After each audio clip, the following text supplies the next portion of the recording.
So when you are doing this, you want to do two things. One, you want to do what you did with auto-attacking the minion so you can pull a little bit the wave. And two, you want to get control of the wave. So by that, you need to do what? If you also want to ensure that you're going to get the push. Start autoing the minions more. Exactly, just a little bit. So you actually get the push, and after that, how this lane phase should be in like challenger, you do that. You're gonna stay here. Sona is gonna stay here. They will try to come in lane. You double instantly. You say them hello, and then you back up because you're gonna be on cooldown. And then if they walk up for a minion, you're gonna have like 6 minions. They will have like 4, so you can auto attack Twitch easily. Then he's gonna back off again. Then you're gonna play around zoning. What's going on, guys? Besides here, and into today's video, we're gonna learn so much about the laning phase, wave management, recall timings, and other amazing things are gonna be displayed in this video. So make sure to like, subscribe, and share this video if you like the content, and make sure you also comment for the algorithm. If you take HP against a Tristana, Nautilus, you might be in trouble. If you take it against a Blitzcrank Draven, you might be in trouble because they will all lean you. Because you can say, yeah, but you know, level 4, I was scared. Yeah, they kill you level 1. They don't play with you. They don't let you survive. So rule of thumb, in lanes where level 1, level 2, level 3, it must be a fight, and it will be a fight whether because they have Thresh, Nautilus, Blitzcrank, Rakan, Zaya, or just a very strong AD carry like Draven. I would go for armor. In the lanes where you can get away with HP because, well, they have Yumi, Janna, or even Lulu, and you can play safe, then HP is fine. Okay. Good. So you took the blade here. Was thought process here or not really? My thought process is a lot of the times recently, like I've lost games from not having the health from D-Blade, from like random fights, so I just am defaulting more towards D-Blade, especially since it's getting buffed next patch. Okay, and what's the alternative? The alternative is going like D-Blade, Longsword 3-pot or Longsword refillable or Call pot. Okay. Well, what is the difference? When do you go one? When do you go the other? Call is if I think it's like a free lane and I can just like free scale. Okay. Longsword is if I'm trying to like rush an early item, Kraken, static, so on. Okay. And D-Blade's more general and kind of I'm not gonna lose from having it. That's the way I see it. So the advantage of the blade is that you get the extra HP, but in this lane, for example, against Lulu, I mean, it's fine to get HP, but usually, like, if a challenger player takes HP, like, he takes blade, he will be like, okay, they have Nautilus, I need the HP, the flat HP. And if they have, like, double poke, they will go longsword 3 potions, because they don't really need a flat HP, they need more, like, the healing against, like, a poke lane. In this lane, blade against Twitch, Lulu, I don't believe they have so much, like, all-in kind of thing. So longsword is fine. Personally, I think if this is like a super high elo player, like he probably goes Cal, because he's like, I have a Sona, you know, I'm gonna scale, they have Lulu Twitch, I'm not gonna kill them 10 times because I have a Sona, so I wouldn't go in either longsword or blade, even though longsword is a bit better here because you don't need a blade against the Lulu Twitch. He'll probably go Cal.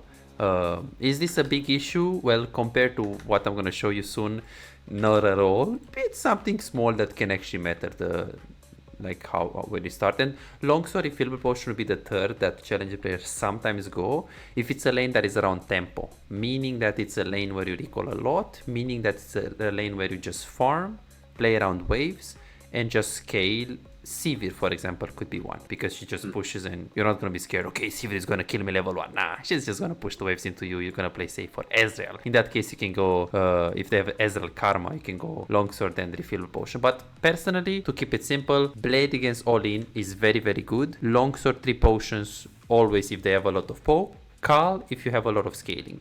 I wouldn't go for like longsword refill potion because it's a very niche thing. Okay, here we didn't really cover into the Tribush. Usually when your Sona and Diana covers this angle, you can cover the Tribush. But this you already know, so we're not really gonna talk too much about this. We just flash, that's nice. And then now we just recall. Or? Okay, you don't have time to recall. Okay. Yeah. Oof, okay.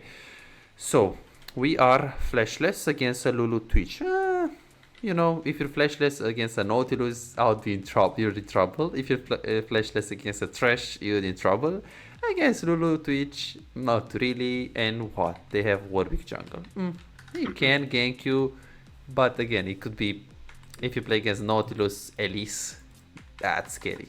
If you play against Thresh, Lee Sin, that's scary. Jarvan with Blitzcrank, that's scary.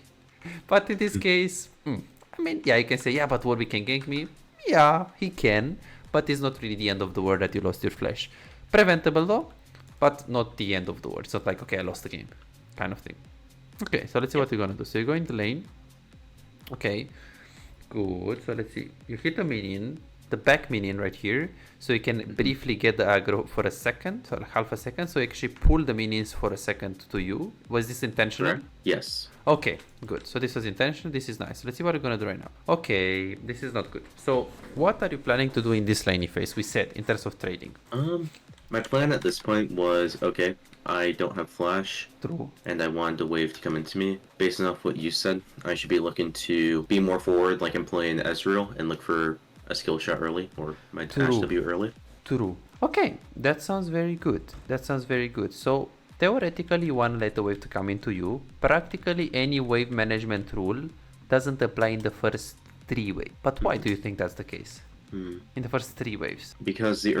Because early level 2 spike is very good and very strong. True, but at the same time someone can say, yeah, but you're gonna get ganked, you're gonna die, you have no flash, why do you push?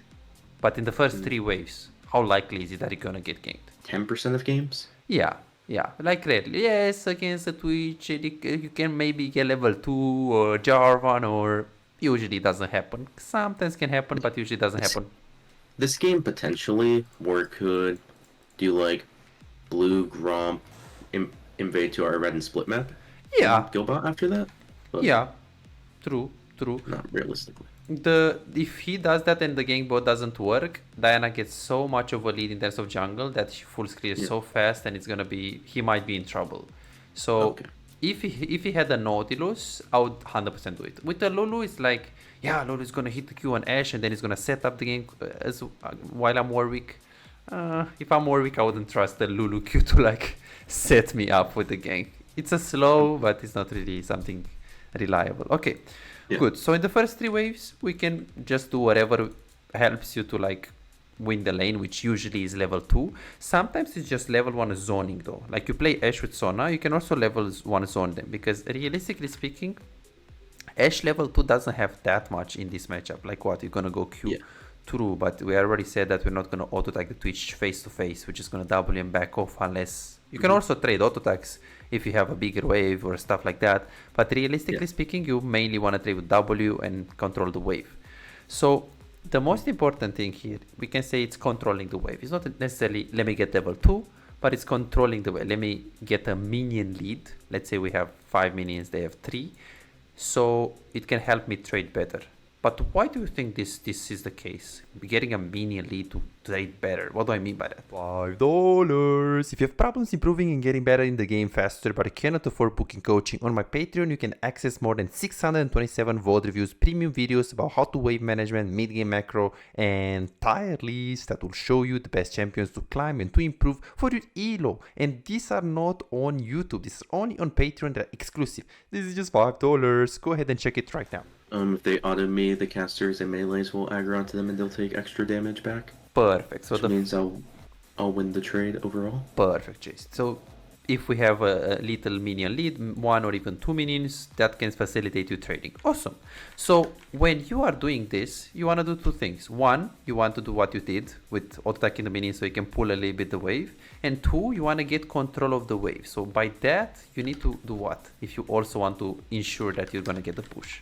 Start autoing the minions more. Exactly, just a little bit. So you actually get the push, and after that, how this laning phase should be in like challenger, you do that. You're gonna stay here.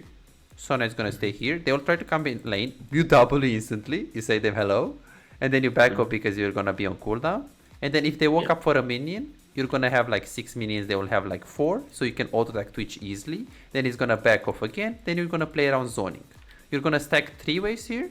Because of course you're gonna build a slow push, as you said beautifully. You're gonna build a 3 waves crush. You crush into the tower, and after the 3rd wave, when the chances of you getting ganked just go higher, the wave is gonna come into you. Which you said it. You want the wave to come into you, but wave management rules, they don't necessarily apply in the first 3 waves. As in, okay, I'm playing this matchup, I want the wave to come into me. No, the first 3 waves, you either want to get level 2 or want to get control of the lane so you can zone, depending on the matchup. So here, you can zone because you have a lot of range. So what you did here is half good, because you hit this minion, but you didn't really try to push here, because as you can see, they come in the lane and they immediately trade with the Sona. So theoretically, this is a Grandmaster Korea.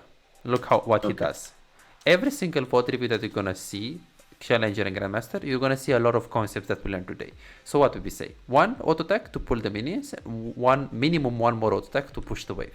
Boop! He pushes the wave with 1 auto attack. What does he do after? Boop! He pulls the wave. Minions. Easy peasy. So the rules you're gonna see also other players. Personally, I would go for 2 auto attacks extra, not just 1 like he did, like 1 on this one and 1 on this one, and then another 1 on a different minion. Again, don't hit only 1 minion because you're gonna kill that minion, so you push a bit faster. But the speed of which you should push depends on the matchup. Now it's a Leona, which is useless level 1, and a Kai'Sa, which is pretty useless compared to Ashe that has a lot of range. So he will probably just go for 1 auto attack. But if you play against like a Lulu and Caitlyn, then you need to go minimum 2 more auto attacks on the minion. So you can ensure the push, because, well, against the Caitlyn, they can easily get the prio back. So this is what this guy did right now. And then now he created the minion lead. And then if he created the minion lead, he can easily go for the trade. So here he can easily go, even right now, he can just trade with the Kai'Sa with auto attack, because he has the minion lead. So this is what we should have established as well, as you can see. Okay. So we did this mistake. Sona got chunked. Let's see if we can prevent this.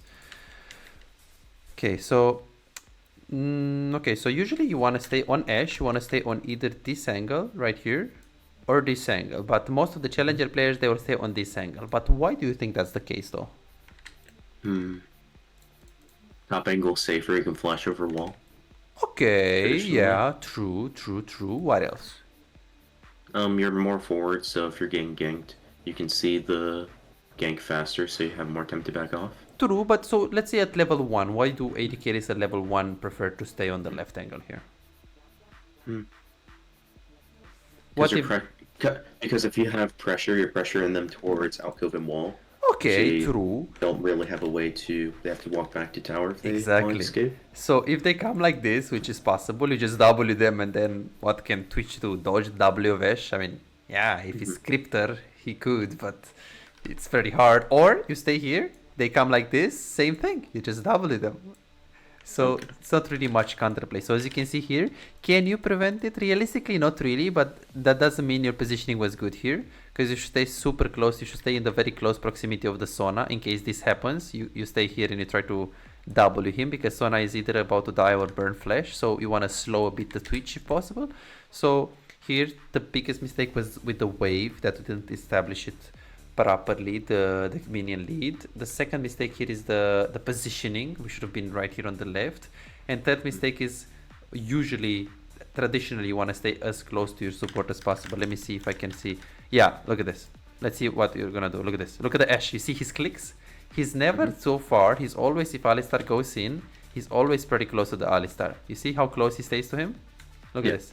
He never goes like here. That would be... He wants to stay in the close proximity of Alistar, just in case he gets damaged, she can just follow. Very, very, very, very important. Okay, and he just gets a kill because Leona is diving level 1, okay. Okay, good. So, not preventable, but still, in this case, we should get chunked like this if you play it better. Okay. So that's the only thing. Which, of course, if you're playing like Master Tier, that can mean Warwick is gonna pad bot, they will dive, and because he didn't chunk Twitch like this, he will be able to play more forward because of that. So it can have impact in the more higher elos. Okay, let's try to make a card. So concepts. What did we say? So we talked about how to prepare the minions level 1, and we said we can either push for level 2 or control the wave so we can zone them depending on how much damage you have. Okay, positioning. And then positioning, Perfect on Ashe, so we can hit our W in an easier way. Okay. So this is the same, the position concept's the same on other champions too. It's like the same idea of like positioning forward on Ezreal early, correct? Yes, yeah, you can do that with Ezreal too. Sometimes with Varus, with Ezreal, it's like be careful sometimes because the majority of the cases with Ezreal, before you try to throw the first Q in the lane with them, you will see that challenger players they use the first or even second Q on the wave. But why do you think they do that though? On the wave. Start sacking the Ezreal attack speed, probably. Exactly. So be careful because if you try to apply these concepts on other champions, they might be a bit different. This is why a lot of players they are hard stuck even though they are watching coaching because they try to apply. They see a video on Ash, they play it on Ezreal, they try to Q on the enemies, they miss it, and then they have no passive stack. So when they try to push, they're just auto attacking Ezreal. So it's very. There are also disadvantages of watching coaching online because it can also develop some other bad patterns to you. And we're gonna see very soon. Okay, so what happens right here? Okay, so right here, I see that you're trying to like pull the minions to the left. Is this intentional? I'm trying to save that melee minion because right now it's not in. I can't kill it in one auto, and it's going to die to tower. So I'm trying to get that CS. So you weren't thinking it up and delaying it. You weren't thinking about pulling the minions to the left here, right?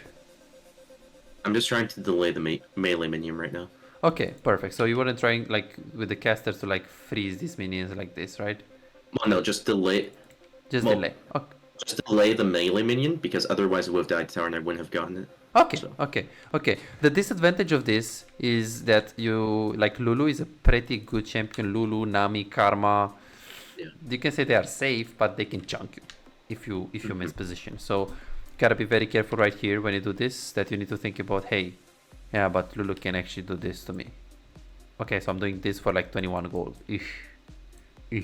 Next time you're gonna do it again for another 21 gold. You're this HP. Is it worth? If I pull it downwards, do I not get chunked? Let's do you have enough space then? Let's see if you can do this. So let's see if you can pull it downwards. Okay, so if you pull it downwards, Lulu is furthest away from you. Twitch can still trade with you just a little bit. So if you lose less than 100 HP, I think it's fine. If you lose like what you did right now, don't say it's fine. And yeah, interestingly enough, Lulu is pretty weirdly not using E at all on you. Q. Okay. Yes. So it was very unworth. Okay, so she did it. Okay. Good. And this is where longsword 3 potions can help you in these lanes where you can have more healing. Because yeah, you can say, yeah, but Sona has healing anyways. Yeah, true, but she has 200 mana right now. How much heal can she do? She does 34 health per W, and that's 80 mana. So she'll do like 2-3 times. That's what's 80. So okay, it's 90 health. Yeah, and she has no mana, so it's not really worth it for her. Okay, let's see what we're gonna do here. Okay, when are we gonna ghost you? Let's see. I think I gave away the gank too much here. Okay. I should have went on Lulu instead of Twitch. True. Perfect. I like that you're not really making this obvious and you don't go in now. You're like walking up, but then you're backing off. Then you walk up again. Here you ghost immediately. Yeah, you should just go on the Lulu because she's the closest to you. Yeah. No reason to actually go on the Twitch. If Twitch was like here and Lulu was here, then I would prefer Twitch. But if Lulu is in front of me, you always have to think in these situations. Okay, if I go on Twitch, what is he gonna do? He's gonna flash away. If I go on Lulu, what is she gonna do? He's gonna flash away. Okay, so I should focus the closest target.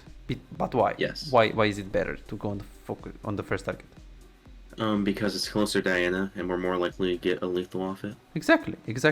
So here we should just focus the first target. In general on bot lane, it's crucial to focus the first target, unless the second target is so close to you that you know you can guarantee get a kill, which sometimes can happen, sometimes not. So it just depends on the situation. So right here we also had some like oh shit, we also wasted the W. I see. Okay, so now we're probably not even gonna burn. Ooh. Okay. So small. This is small, but it can actually lose you some games. So focusing the AD carry and not the closest target. Okay, this can. Am I also when when the ganks come in my posture in like too differently from how I was at the start of the lane? A little bit, but you're maybe like mind gaming them because now you're waking up. I think you woke up a bit too early. It's also like it's like what does the setup? What is the setup here? Because it's like yeah, I'm gonna step back, and when Diana comes and she's behind, I woke up. Yeah, but what CC does Diana have? What CC does Sona have? So It's like just Ashe passive, Ashe W. exactly. So in this case, the fact that you walked up this forward is not bad because you're the only, I can't say CC, it's like the only slow kind of thing setup that you have. So the fact that you try to do this is not bad. Usually it is. You should let your support, your Nautilus, to engage first. Or maybe you have an Elise. With an Elise, you let her go first and then you follow.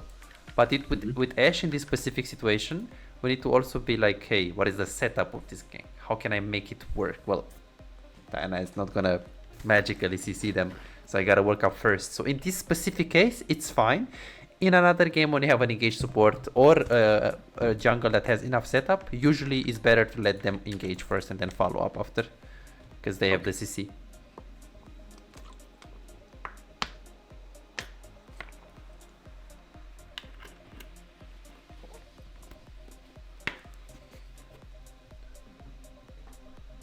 Okay, let's see what we're gonna do right here.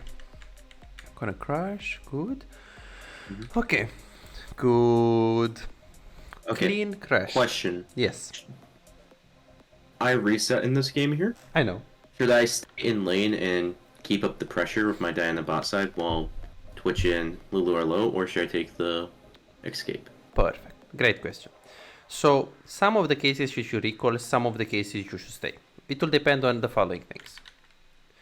Usually, if you know you can, if you know you can exert so much pressure on Twitch that you can either one, help him, like make him lose a lot of farm, or two, potentially kill him or poke him into the tower, and you can do that reliably without risking anything, you should always think about staying. But it will also depend on one, the health of the Twitch, two, your mana, three, how much gold you have. So let's think about it. In terms of how low Twitch is, he is quite low. He's not like this HP, in which case should always stay, or this HP, in which case should always stay, but he's pretty low. The thing is, you have right now 60 mana, which is not exactly what you want to have here. Well, so I'm also going to have a biscuit in 12 seconds too. Okay, so you're going to have a biscuit. One right now, actually. So that's going to be a little bit more mana. Okay, sure. So that's the advantage. Like the advantage that Twitch is relatively low. He's not so low that can force you stay, but he's relatively low. We will have a bit mana, so we can pressure him into the tower. And we have 685 gold. Is this decent, bad, or ideal recall, if you recall?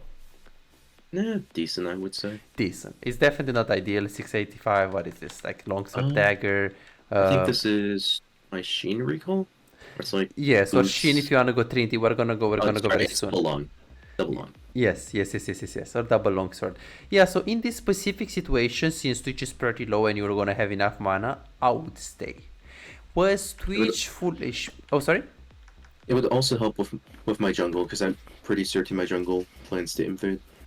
Yeah, well, yes. If he invades, you should consider staying 100% because he's low into the tower and need to either push or try to help. But even if your jungle is not here, you can consider staying in this case because he's pretty low, and also Lulu was low. If he was full HP, I would probably never stay. Never. Because you have a decent recall, a clean crash. You don't have the best amount of money right here, but if he was full HP, you can't exert so much pressure on him. Therefore, you should just look to recall. But in this case, you recall, and then she invaded. So this is the point in time when you should actually cancel it. The recall. Theoretically, also, should I use my hawk shot before I recall and throw it through bot and topside jungle for information for Diana and Yasuo? I think this is best because you can actually just see if someone is there. But theoretically here this is pretty bad that we actually recalled, because if Diana would have find him right here at Gromb, which is very unlikely because Gromb, I don't know if you know, but spawns around 410, 405, 420. Yeah, 410 around that. So it shouldn't be now. But let's say he would have been here and then instantly follow and they have polymorph, she'll be in trouble. So this right here, this mistake starts to be big-ish mistake. We're gonna see that this is not, compared to what you have in the mid game, not at all a mistake, because you have bigger mistake, but this is not good for sure. Look at this. This is not good for sure. We're not pushing, we're not pressuring while she's invading. Okay, double longsword. So what builds do you have on Ashe? Do you go for what builds? Normally I like going static or cracking into Trinity, and then stuff like Wit's End or Renan/PD from there. But this game, a friend of mine suggested to go Trinity, Shield Bow into Randuin's. So I was and trying how that is it? this game. How is it? I didn't get to the Shield Bow or Randuin's. The game ended before that. So yes. the Trinity first felt good though. Felt much better than Kraken. And why was that? I don't know. Like ever since they changed Kraken from true damage to physical, it just hasn't felt as good. Feels kind of like I feel the Kraken proc, but it doesn't feel like as good. Like, oh, I have Kraken Slayer compared to before. Oh yeah, compared to the power spike in the... Yeah, I see. Compared to like buying like a Bork, it's like, ooh, I have Bork. I feel strong now. I see. Yeah, the thing is, Trinity is pretty expensive, so it's 3,333. This is how much it costs, and the Kraken is 3k. Plus if you think about the Trinity, also it has this weird component like Sheen. I mean, Sheen is not bad on Ashe, but compared to the double longsword, it's pretty bad. And then what do you have? The X, which gives you what, 15% attack speed and 20 damage. It's not that bad, but it's like compared to an Unquiver, compared to the bow, which gives you 40% attack speed, it's not really, again. And then what do you have? Kindle Gem, which is good because you get HP, but all of these items are expensive. So you're gonna get the HP, but you're gonna lose a little bit on damage. So personally, if it's a composition where you must die, like as I said, Draven with Nautilus, Draven with Blitzcrank, Tristana with Thresh, and they also have a Lee Sin, Jarvan kind of thing, I agree with Trinity. In this case, against Lulu, getting the Trinity so you can have more HP, it's helpful. Is it really needed to have the extra 300 400 HP in this case? Probably not, because you have Sona, you're gonna have Diana engage with Yasuo. So personally, I wouldn't go Trinity in this specific situation right here, because you lose on damage in lane, and it will matter because, I mean, if you don't win the lane against Twitch Lulu, you're not gonna win the lane. That's for sure. So you gotta be very careful with that. Okay, so this is the first thing that we need to discuss. So now, come back in the lane, perfect. Double longsword, didn't get any potion. I would personally get refillable potion if I have money always, but even one potion is okay if you don't have the money, even though you have 2 biscuits, because biscuits, they give you only like 8% health, and that's pretty much it. It's good to have like minimum 1, if not refill. If you can buy refill, it's good, but if not, then 1 potion. Okay, so wave is crashed into you. Okay, now you have a fight on the river. What are the options here, and how should we play this? I saw Twitch Lulu reset, Okay. and then I saw them walking upriver to the fight, and I know Twitch Lulu hasn't reset, and they're pretty low on health. Okay. So I think this is a fight, like a game-deciding fight that we can take early, and we'll snowball the game. And I'm pretty sure the cannon minion isn't in tower range. Okay. Most of them losing 2 melees for what I assume is going to be a good fight. Okay, and what's the risk of this? Risk of this is losing 2 melees, and if the fight doesn't look good, I can just back up and still get the cannon. Okay, but what if you go there and you get caught in a fight? Let's say if Warwick flashes on you, or maybe Victor is gonna go there, maybe they have TP on the Pantheon, kind of thing. Well, then I lose the cannon wave. Okay, so it's a pretty big lose here though. So that's the only thing that is actually a problem here, that if you go in a fight here, you might lose the cannon. The thing is, you might get the kill, so it's a battle of possibility. So you can stay here, get the cannon, and you're not gonna get a kill, but you'll 100% get the cannon wave. And to be honest with you, this is a good wave state. It's not really a free. If this cannon doesn't go into the tower, it's a freeze, because we have 4 minions. But if it doesn't, it's not a freeze. But it's a good wave state. It's we can keep it here, and Twitch is gonna lose some minions.